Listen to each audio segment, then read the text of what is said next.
너희는 마음에 근심하지 말라. 하나님을 믿으니 또 나를 믿으라. 내 아버지 집에 거할 곳이 많도다. 그렇지 않으면 너희에게 일렀으리라. 내가 너희를 위하여 거처를 예비하러 가노니 가서 너희를 위하여 거처를 예비하면 내가 다시 와서 너희를 내게로 영접하여 나 있는 곳에 너희도 있게 하리라. 아멘. 지금부터 몇 년 전인지 잘 모르겠는데 미나가 굉장히 어릴 때였어요. 캐리비안 베이를 데리고 한번 갔었습니다. 아마도 미나가 한 초등학교 1학년, 2학년 정도 그때가 아니었나 싶어요.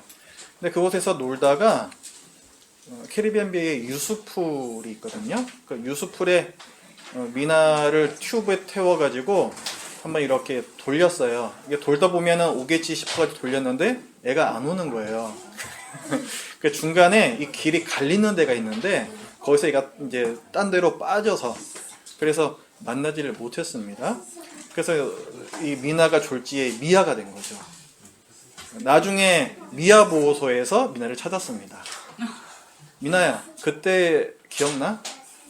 그때 심정이 어땠어요? 짜증났어. 그렇죠. 캐리비안 베이를 가면은 굉장히 신나게 놀아야 하는데 짜증이 나고 사실 그 심정이 어땠겠습니까? 지금까지 신나게 타고 놀던 뭐 슬라이드니 무슨 뭐 파도풀이니 그런 게 이제 아무 소용 없어지는 거죠. 온 세상에 나만 혼자 덩그러니 놓여진 듯한 그런 아마 기분이 아니었을까. 오늘 본문에서요, 예수님은 이 제자들에게 마치 그 아버지를 잃어버린 것 같은 그런 마음을 느낍니다. 예수님은 제자들에게 아버지와 같은 보호자셨고 스승이셨고 또 지도자였어요. 그 예수님께서 제자들에게 이제 내가 너희를 두고 떠나갈 것이다 이렇게 말씀을 하세요. 그러니까 이것은 죽음을 예언하신 거죠. 이 말씀을 듣고 제자들이 깜짝 놀랐습니다. 아니, 예수님께서 왕이 되실 줄 알았는데, 그래서 직업과 가족까지 다 뒤로 하고 예수님을 쫓았는데 이게 무슨 날벼락 같은 말씀이냐. 내가 너희를 두고 떠날 것이다. 이 말씀은 마치 제자들의 이 뒤통수를 치는 것처럼 충격적인 것이었습니다. 이 제자들도 그 마음속에 굉장히 큰 당황스러움과 또 갈등이 있었어요. 갑자기 세상에 덩그러니 홀로 내버려지는 듯한 느낌을 받았습니다. 그런 제자들에게 예수님께서 위로하시는 것이 오늘의 본문입니다. 이런 내용이에요. 얘들아, 마음 어려워할 것 없다. 너희 나한테 뒤통수 맞은 거 아니야. 나를 믿어라. 하나님을 너희가 믿는다면 나를 믿어라. 하나님의 그 계획하심을 믿는다면 나를 믿어라. 지금 하나님께서 뜻하시는 그대로 하나하나 이루어 가고 있는 것이다. 그게 이제 오늘 본문의 1절 말씀이에요. 1절 같이 읽어볼까요? 시작. 너희는 마음에 근심하지 말라. 하나님을 믿으니 또 나를 믿으라. 아멘. 그리고 예수님께서 이어서 말씀을 하세요. 이제 내가 너희 죄를 위해서 죽는 대속 사역을 완성할 거야. 그리고 그 후에 내가 너희에게 다시 올 거야. 그게 2절 그 뒷부분부터 말씀입니다. 제가 읽어볼게요. 내가 너희를 위하여 거처를 예비하러 가노니 가서 너희를 위하여 거처를 예비하면 내가 다시 와서 너희를 내게로 영접하여 나 있는 곳에 너희도 있게 하리라. 자, 지금 읽었던 말씀, 예수님께서 구속 사역을 완성하신 후에 제자들에게 다시 돌아오시겠다는 이 말씀에 대해서는 해석이 몇 가지가 있습니다. 어떤 학자들은 이것을 예수님의 부활이다 이렇게 해석을 하고요. 어떤 학자들은 사도행전 2장에 나오는 성령 강림 사건 이렇게 보기도 하고요. 또 예수님의 재림, 앞으로 다시 오실 예수님의 재림 사건을 의미한다 이렇게 해석하는 학자들도 있습니다. 이어지는 본문 16절 말씀을 보시면요. 내가 아버지께 구하겠으니 그가 또 다른 보혜사를 너희에게 주사 영원토록 너희와 함께 있게 하리니, 이런 말씀이 나오죠. 자, 보혜사 성령님을 보내주시겠다는 말씀을 해요. 자, 이 말씀 다음에 18절에 뭐라고 또 말씀을 합니까? 내가 너희를 고아와 같이 버려두지 아니하고 너희에게로 오리라, 이렇게 말씀하시죠.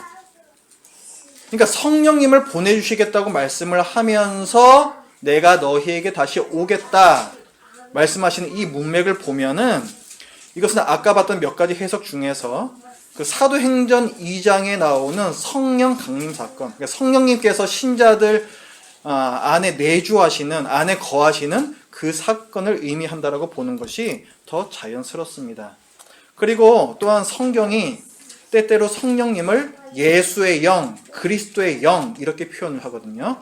그런 부분을 봐도 예수님께서 다시 오시는 것이 성령님께서 이 땅에 오시는 것이다, 이렇게 봐도 전혀 문제가 없는 것이죠.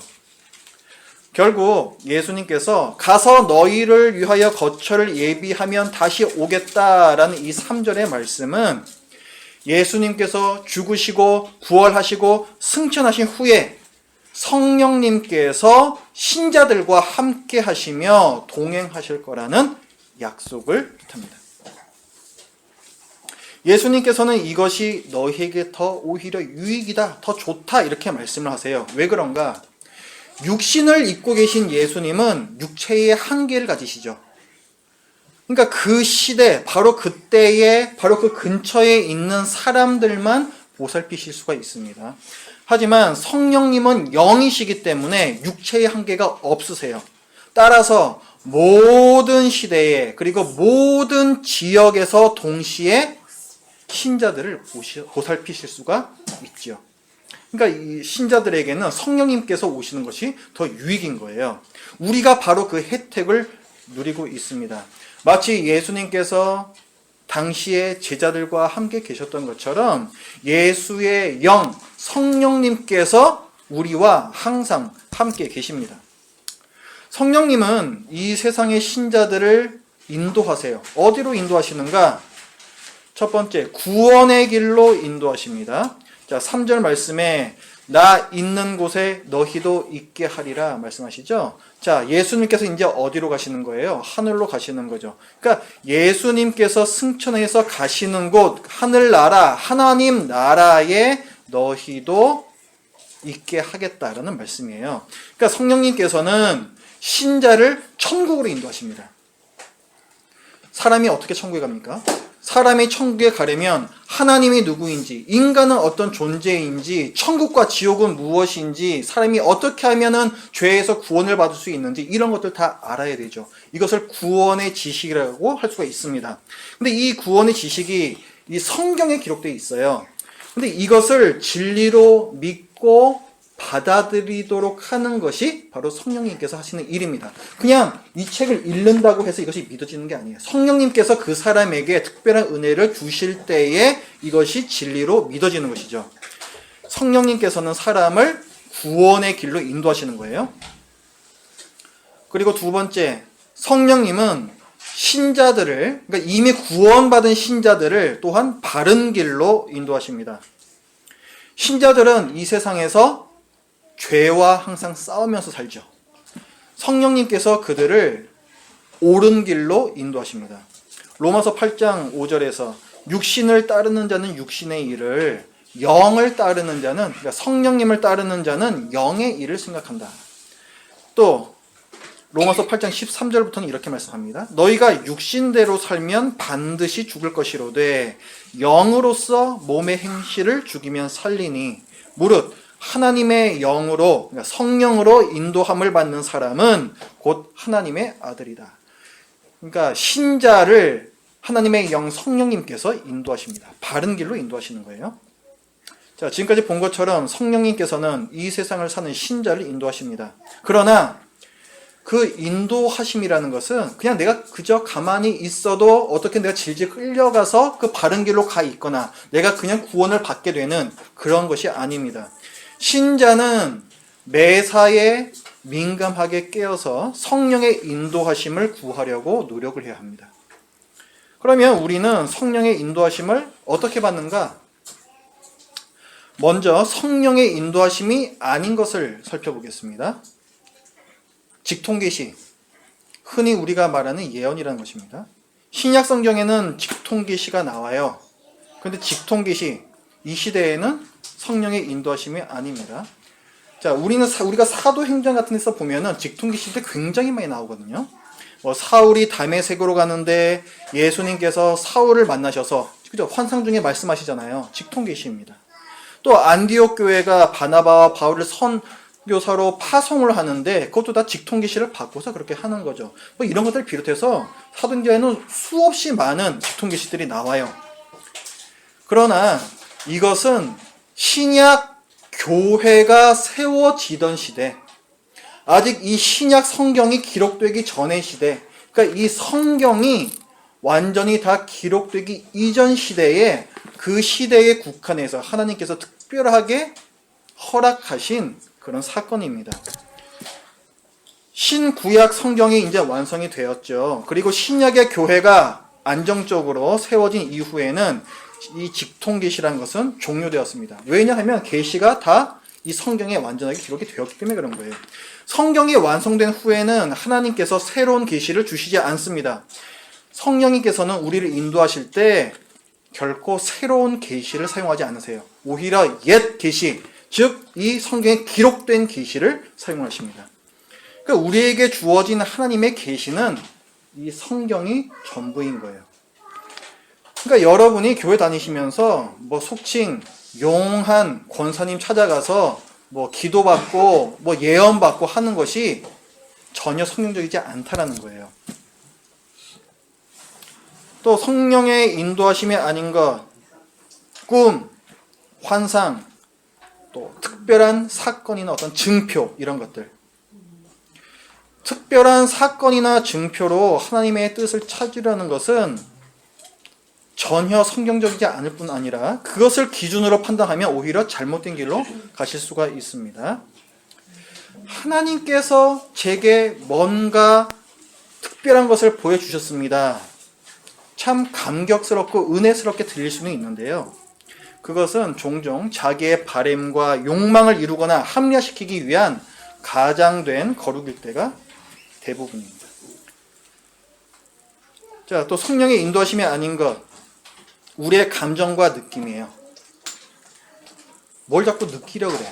그러니까 여러분 혼잡한 버스나 지하철에서 뭘 자꾸 느끼려고 하는 사람 있죠. 그 사람은 뭐라고 부릅니까? 치한, 변태라 부르죠.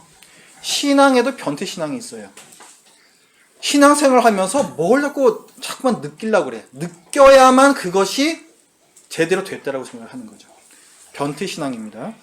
성령님의 인도하심은 우리의 어떤 무아지경이나 아니면 어떤 신비한 상태에서 오는 것이 아니에요. 성령님은 인격적이시기 때문에 우리를 인도하실 때 우리의 이성, 판단력 이것들을 더욱 적극적으로 사용을 하십니다. 자, 오늘 본문에서도 한번 보세요. 좀 뒤로 가셔가지고 26절 말씀 보십시오. 자, 26절 같이 읽어볼게요. 시작. 보혜사 곧 아버지께서 내 이름으로 보내실 성령 그가 너희에게 모든 것을 가르치고 내가 너희에게 말한 모든 것을 생각나게 하리라. 자, 여기 어떤 말씀이 나와요? 성령님께서 하시는 일, 가르치신다, 그리고 생각나게 하신다, 말씀을 생각나게 하신다, 이렇게 나오죠? 다 우리의 머리를 쓰는 것과 관계된 활동들이에요. 또 다른 데에서도 이런 일들이 나오죠. 사도행전 4장에 보면은 베드로가 유대인들의 미움을 사서 공회로 잡혀옵니다. 거기에서 베드로가 성령 충만했다라는 말씀이 나와요. 그리고 베드로가 한 일이 뭔가 변증을 합니다.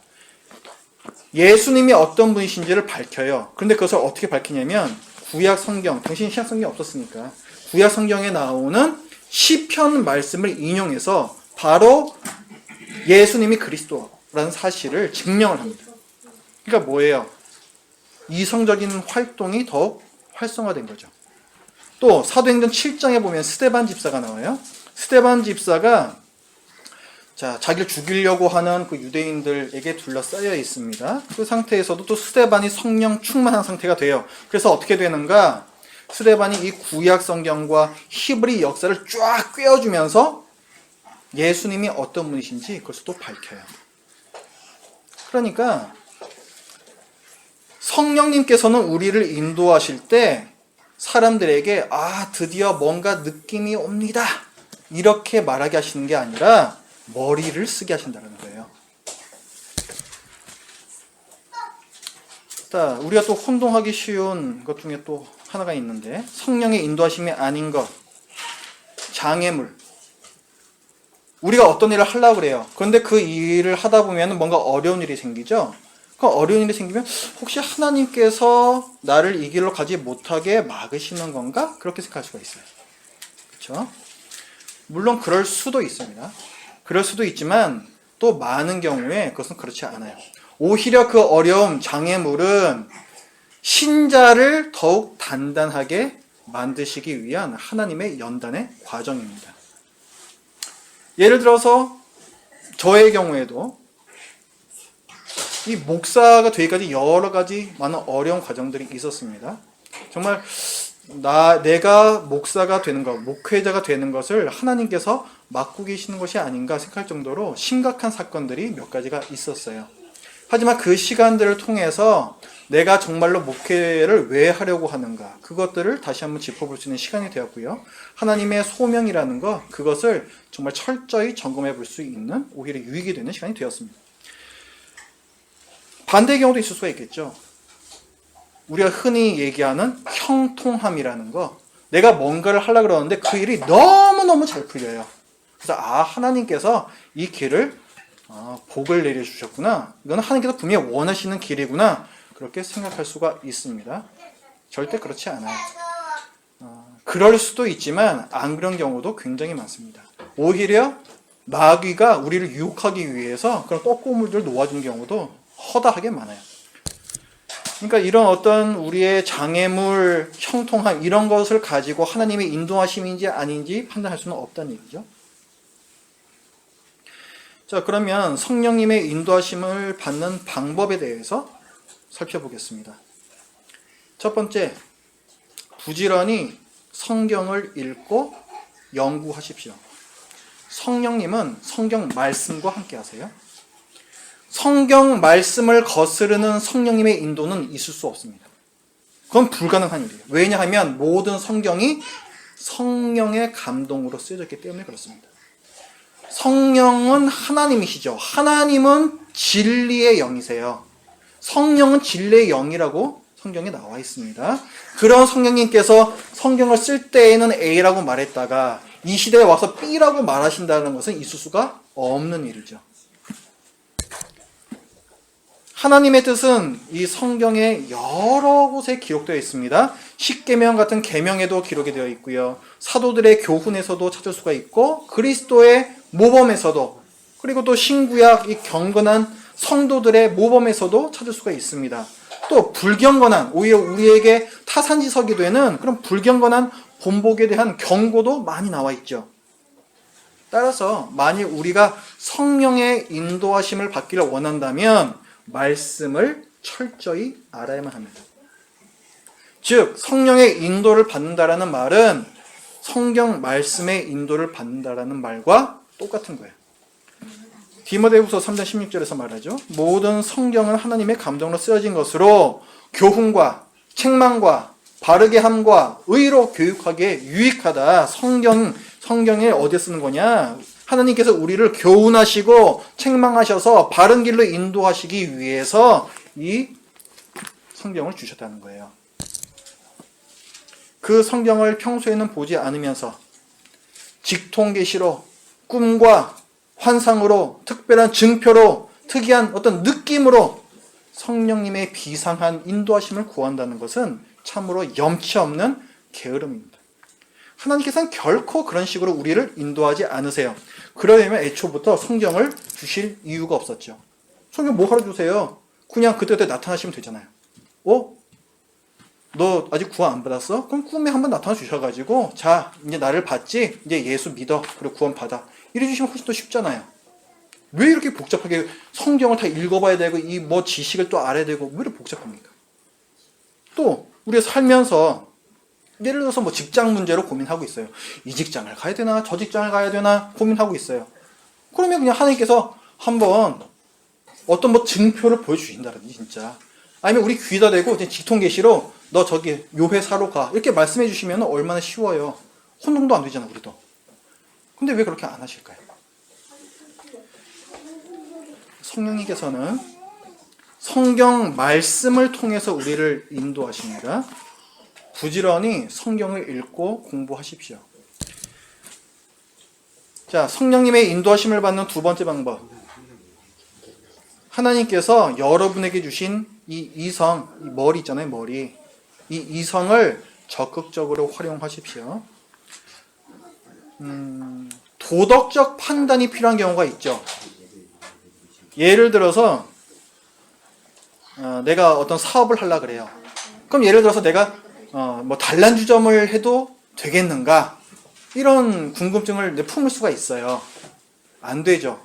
음란하잖아요. 사람들을 방탕하게 만들잖아요. 죄를 조장하잖아요. 그런 것들은 쉽습니다. 그런 거는 뭐 성경 보면은 뭐 너무너무 쉽게 우리가 판단할 수 있는 문제들이죠. 근데 그런 것들 말고 아까 얘기한 것처럼 뭐 이 회사로 가야 됩니까? 저 회사로 가야 됩니까? 이런 문제라든가. 그러니까 둘 다 죄가 아닌 경우가 있어요. 뭘 해도 괜찮은 경우가 있습니다. 뭐 맹선자님도 뭐 저기 엄효 형제님도 선교사 나중에 나가실 거잖아요. 그럼 고민 되지 않아요? 어느 나라로 가야 되나? 뭐 일본으로 가야 되나? 뭐 카자흐로 가야 되나? 그런 고민들이 있잖아요. 그럴 때는 그럼 우리가 어떻게 인도를 받아야 될까요? 성경에 나와 있습니까? 자, 일본과 카자흐이 부딪힐 때에는 일본의 우선순위를 두어라. 이런 말씀이 나와 있나요? 없잖아요. 그런 거 없어요. 그런 것까지 하나님께서 여기 성경에 다 기록해 놓으시려면은 우리가 성경 통독하려면은 시간이 무지하게 많이 걸릴 겁니다. 성경 얼마나 두꺼워지겠어요. 하나님께서는 그렇게 우리를 인도하시지 않는 거예요. 그러니까 우리가 살면서 구체적으로 부딪히는 문제들이 있는데 사실 그런 것들이 성경에 안 나와 있는 것들이 많아요. 근데 그러다 보니까 또 어떤 부작용이 있냐면 사람들이 자 성경에 안 나와 있으니까 이건 딱 덮어버려. 그러고 나서 아까 제가 아니라고 했던 거 있죠. 뭐 직통계시, 꿈, 환상, 증표 이런 것들을 구합니다. 성경을 덮으면 안 돼요. 어떤 경우에도 성경을 덮으면 안 됩니다. 웨스트민스터 신앙고백서 1장 6항에는 성경의 충분성이라는 게 나와요. 하나님께서 사람의 구원과 그리고 신앙과 생활에 필요한 모든 것에 관하여 성경에 분명히 기록하셨다는 거예요. 그 지침이 여기 나와 있는 경우도 있고 혹은 이성을 선하게 사용함으로써 성경에서 유추하여 알 수 있다. 이것이 성경의 충분성입니다. 그러니까 성경에 명확하게 나와 있지 않은 아주 구체적이고 개별적인 문제라 하더라도 성경에 나와 있는 일반적인 지침들, 예를 들어서 하나님을 사랑해야 된다, 이웃을 사랑해야 된다, 죄를 지면 안 된다, 그러면 우리 어떤 정의로워야 된다, 이런 일반적인 원칙들이 있잖아요. 그런 것들과 그 다음에 내가 이것을 선택했을 때 또는 저것을 선택했을 때 그것에 따라서 영향을 받는 모든 것들을 신중하게 조사하고 고려하고 판단하라는 얘기예요. 그렇게 하면은 그것이 바로 성령의 인도하심이 된다는 것입니다. 그러니까 이 성경의 충분성이라는 것은 이 성경 안에 모든 문제의 해답이 다 구체적으로 나와 있다라는 면에서의 충분성이 아니라 원리적인 면에서 충분하다라는 거예요. 그것을 우리가 이성을 선하게 내 욕심대로 쓰는 게 아니라 선하게 사용을 할 때 그런 올바른 결론에 이를 수 있다라는 것이죠. 예를 들어서 고린도 교회에는 우상 제물을 먹어도 됩니까? 이런 문제가 있었어요. 사도 바울이 얘기를 하죠. 먹어도 되고 안 먹어도 돼. 그런데 만약에 그것 때문에 시험 드는 옆 사람이 있으면 먹지 마. 이렇게 얘기합니다. 이웃사랑이라는 개념이 거기 들어간 거죠. 그렇죠? 그런 식으로 판단한다는 거예요. 과연 이것이 덕이 되는가? 자, 무엇을 택해도 괜찮은 문제 우리가 살면서 계속해서 만날 거예요. 그럴 때에는 성경의 그런 일반적인 지침과 하나님께서 우리에게 주신 이성을 적극적으로 활용하십시오. 그리고 하나님과 다른 사람들과 또 나 자신에게 선한 결과를 가져오는 결정을 내릴 수 있도록 그런 판단력을 내게 달라고 계속 기도하세요. 마지막으로 성령님의 인도를 받기 위해서 한 가지 더 필요한데 기도가 중요합니다. 자, 우리가 성경을 통해서 무엇이 옳은 것인지 그 방향을 얻는 것은 어쩌면 물론 그 자체도 어렵지만 어쩌면 그것은 비교적 쉬운 문제일 수 있습니다. 제가 예를 들어 볼까요? 뭐 아직 결혼 안 하신 분들 이제 할 분들도 계신데 여러분들 이제 결혼을 해서 임신을 했다고 칩시다. 그런데 기형아 검사를 했더니 기형아로 판정이 됐어요. 참 어려운 문제죠. 그럴 때 여러분은 어떻게 하셔야 되겠습니까? 성경의 가르침은 무엇일까요? 성경의 가르침은 명확해요. 모든 생명은 다 하나님께서 주신 것이고 그 생명의 소유권은 하나님이시라는 거죠. 그렇다면 그런 어려운 상황에서 우리가 해야 할 길은 사실은 정해져 있습니다. 하지만 그것을 직접 겪고 있는 상황에서 그대로 한다는 것은 참으로 어려운 문제예요. 또 여러분 어떻습니까? 앞으로 결혼하실 분들 일단 지금 배우자로 생각하고 있는 사람이 뭐 예수님을 아직 믿지 않아요. 그럼 어떻게 해야 되겠습니까? 성경에서는 뭐라고 말하고 있을까요? 성경의 지침은 명확합니다. 불신자와 같은 멍에를 매지 말라는 거예요.